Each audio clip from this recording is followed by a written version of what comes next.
আমরা চলে যাই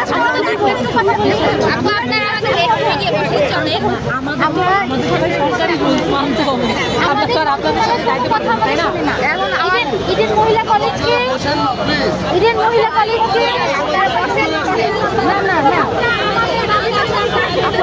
আমাদের দাবি সরকার শুনে না সরকার আমাদের কথা শুনে না আমরা সরকারের গাড়ি আটকে যদি সরকারের দৃষ্টি আকর্ষণ করতে পারি